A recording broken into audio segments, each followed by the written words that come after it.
अब हम बात करेंगे ट्रांजिटिव रिलेशन की। ट्रांजिटिव रिलेशन मैंने जानबूझ के आपको पहले एकदम से नहीं करवाया, क्योंकि वो थोड़ा समझाने लायक चीज़ है। इसमें क्या है, इसमें तो आपको आ जाएगा, ये थोड़ी सी आसान चीज़ें, क्वेश्चन को समझना पड़ता है। हम बात करते हैं यहाँ पे ट्रांजिटिव की। ट्रांजिटिव क्या कहता है, ध्यान देना एक बार। अगर सिंपल भाषा में बोला जाए एक ट्रांजिटिव रिलेशन क्या होता है, तो अगर आपसे बोला कि इफ़, ध्यान देना मैं बोल रहा हूँ इफ़, नॉट कि ए कॉमा बी, कोई कंडीशन है कि इफ़ अगर ए कॉमा बी है, एक रिलेशन में ए कॉमा बी है एंड उस रिलेशन के अंदर बी कॉमा सी भी है, देन इसका फर्स्ट और इसका लास्ट, देन अगर ए कॉमा सी भी उस रिलेशन के अंदर मिल जाएगा, तब हम कह सकते हैं सो हम बोलेंगे आर इज़ ट्रांजिटिव। मैं समझाता हूँ। अगर मान लो मैं दिया एक रिलेशन दिया 1,3, 1,2, 3,5 एंड 1,5, तो हमसे पूछेगा कि आपको चेक करना है कि ये ट्रांजिटिव है या नहीं है। तो एक एक एलिमेंट उठा के चेक करो। कैसे कि अगर 1,3 इसके अंदर है तो ये तो हो गया ए कॉमा बी, क्या हो गया ए कॉमा बी। अगर 1,3 है तो अगला एलिमेंट किससे स्टार्ट होना चाहिए, बी से, यानी कि अगला एलिमेंट किससे स्टार्ट होना चाहिए, 3 से। तो 3 से स्टार्ट होने वाला कौन है, 3,5 भी है।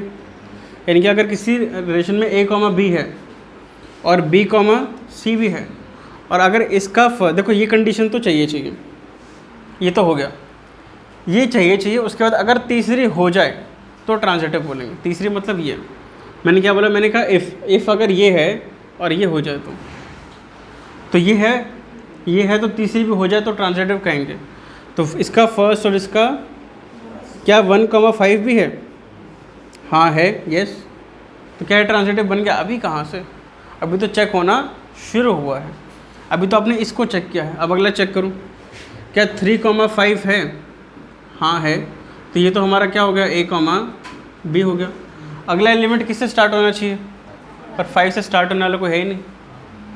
तो इसमें अगर ध्यान देना, यहाँ पे एक नोट आता है क्या, अगर A comma B belongs to R है और प्रोसेस आगे गई नहीं, बी कॉमा सी मिला ही नहीं, तो हम क्या बोलेंगे, by default it is transitive. क्या बोलेंगे, by default it is transitive. तो इसके लिए तो इसको सेट किया तो ये ट्रांजिटिव आ गया, इसको चेक किया तो ये बाय डिफ़ॉल्ट आ गया। आप किसको चेक करेंगे, फिर 1,5 चेक करने चाहोगे कि भाई इफ़ 1,5 बिलोंग्स टू आर, तो ये तो हो गया ए कॉमा बी। तो अगला ऑर्डर पेयर किससे स्टार्ट होना चाहिए, 5 से। 3,5 क्यों आएगा, 5 से स्टार्ट होना चाहिए, पर 5 से स्टार्ट होने वाला नहीं है। तो आप क्या बोलोगे, A comma B belongs to R, पर हमारे पास कोई बी कॉमा सी मिला ही नहीं है, तो फिर से बाय डिफ़ॉल्ट क्या हो जाएगा, इस पर चेक कर लिया, इस पर चेक कर लिया, इस पर भी चेक कर लिया, तो आप क्या बोलोगे, आर इज़ ट्रांजिटिव। यानी कि आपको हर पॉइंट पर चेक करना पड़ेगा, आप तभी बोल सकते हो कि ये ट्रांजिटिव है या नहीं। अब मैं क्वेश्चन कर रहा हूँ, मैंने आपको एक क्वेश्चन दिया था, इसमें क्या बोला था, ए कॉमा बी 9th का सेकंड पार्ट दिया था ना करने के लिए।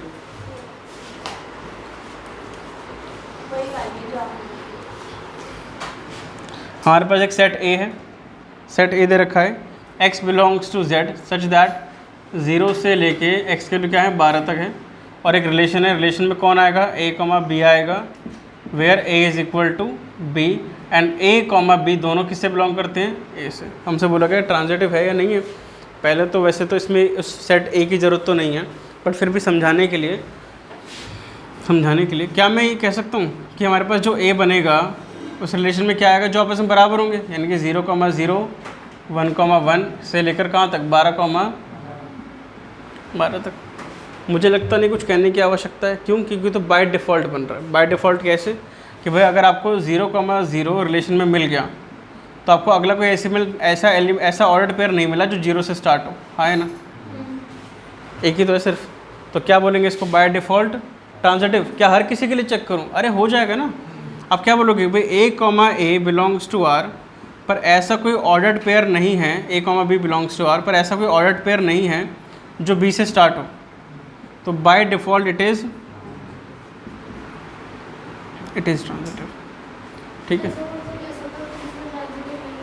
अभी तो चैप्टर स्टार्ट हुआ है ना, अभी तो टॉपिक स्टार्ट हुआ है। बोर्ड भर गया बस। देखो यहाँ पे अब मैं एक दो एग्जांपल लेता हूँ। लेट सपोज कोई रैंडम एग्जांपल है, हमें तो समझने से मतलब है।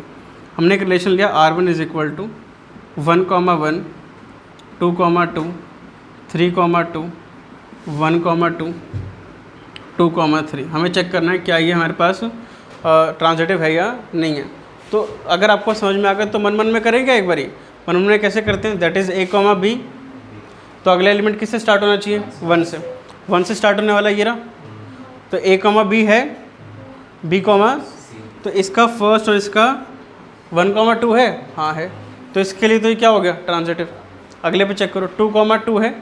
अगला एलिमेंट किससे स्टार्ट होना चाहिए, 2 से। तो ये A, B हो गया। तो अगला एलिमेंट B से स्टार्ट होगा, तो B, तो इसका फर्स्ट और इसका क्या 2,3 है। तो ये भी क्या है, ट्रांजिटिव है। फिर 3,2 के लिए चेक करो। अब फंसे की बात देखना भी, ऐसा एलिमेंट ये हो गया A, B। ऐसा एलिमेंट जो 2 से स्टार्ट होता हो, कहाँ है 2 से स्टार्ट होने वाला, ये वाला, कोई भी उठा लो। तो ये क्या हो गया, B, C। अब इसका फर्स्ट और इसका 3,3 नहीं है, 3,3 नहीं है। अब मैं समझाता हूँ, थोड़ा सा समझाते। मैंने आपसे इस क्वेश्चन में क्या बोला, अभी इसको चेक करते हैं कि भाई मैंने बोला 2,2 या 3,2 बिलोंग्स टू R। तो ये तो आपका हो गया A और B, हाँ है ना। फिर ऐसा कोई ऑर्डर पे जो 2 से स्टार्ट होता हो, तो मैंने कहा हाँ 2,3 बिलोंग्स टू R। ये तो हो गया B, C, ये हो गया। अगर तीसरा भी मिल जाए तो ट्रांजिटिव बन जाएगा। तीसरा क्या होना चाहिए, इसका फर्स्ट और इसका क्या 3,3 बिलोंग्स टू R है, ये नहीं है बेचारा। तो क्या है, R इज़ नॉट ट्रांजिटिव। मतलब देखो यहाँ तक पूरा चेक होगा तो सही, यहाँ के बाद फंस गई, कोई बात नहीं। चाहे आपके पास 10-15 ऑर्डर्ड पेयर हों, 14 के 14 पे ट्रांजिटिव बन रहा है, पर अगर 15वें पे ट्रांजिटिव नहीं बनेगा तो ट्रांजिटिव नहीं होगा। आई बस समझ में, यानी कि हाँ ले सकते थे, पर बनेगा, बिल्कुल बनेगा। पर मैंने क्या बोला, वही बोल रहा हूँ मैं, रिफ्लेक्सिव सिमेट्रिक ट्रांजिटिव करने के लिए हर किसी को चेक करना पड़ता है।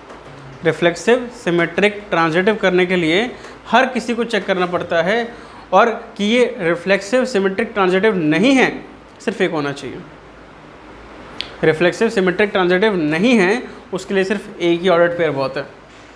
और पर प्रूफ करने के लिए कि है, फिर सबको चेक करना पड़ता है। इसमें सबको चेक करने पे एक ही मिल गया जहाँ पे ये ट्रांजिटिव नहीं बन रहा, तो मेरे लिए ट्रांजिटिव नहीं होगा फिर, ठीक है। एक ना एक पॉइंट ऐसा आएगा, इसको तो लेना ही पड़ेगा, इसको तो छोड़ ही नहीं सकते आप। अगर मान लो आप ये कह रहे हो भाई मैंने 3,2 लिया, अगला मैंने 2,2 ले लिया, तो इसका फर्स्ट इसका लास्ट 3,2 आ गया, हाँ वो है। अरे तो इस पर भी तो बात आएगी ना एक बार, इसको भी तो कहीं ना कहीं कंसिडर करना पड़ेगा। लेकिन फिर 2 से वो स्टार्ट हो जाएगा। एक ये बन गया 3,2 के साथ, फिर 3,2 के साथ ये भी तो बन सकता है 3,2 belongs to R, 2,3 belongs to R। इसका फर्स्ट का लास्ट, फिर ये कहाँ जाएगा, इसको छोड़ दूंगा मैं, इसको छोड़ दूंगा। बात तो 100% कंसीडर की जाएगी ना। ये तो 50 और 50% हो गया ना। क्या 50% केस पे आप कह सकते हो कि ये ट्रांजिटिव है, 100% होना चाहिए ना आपके पास। तो ये 50% तो यहाँ प्रूफ हो गया, और 50% बात अटक गई आपकी, फिर क्या करोगे, नहीं होगा। हमें क्या करना है, मैंने आपको अभी हिंदी में क्या बोला कि रिफ्लेक्सिव सिमेट्रिक ट्रांजिटिव करने के लिए हर केसेस को चेक करना पड़ेगा, हर केस, जितने भी केस सबको चेक करना पड़ेगा। पर अगर रिफ्लेक्सिव सिमेट्रिक ट्रांजिटिव नहीं है, उसके लिए एक ही बहुत है। उसके लिए कितना बहुत है, सिर्फ एक ही बहुत है। क्लियर है बात यहाँ तक सभी को, नोट करो फटाफट से इसे।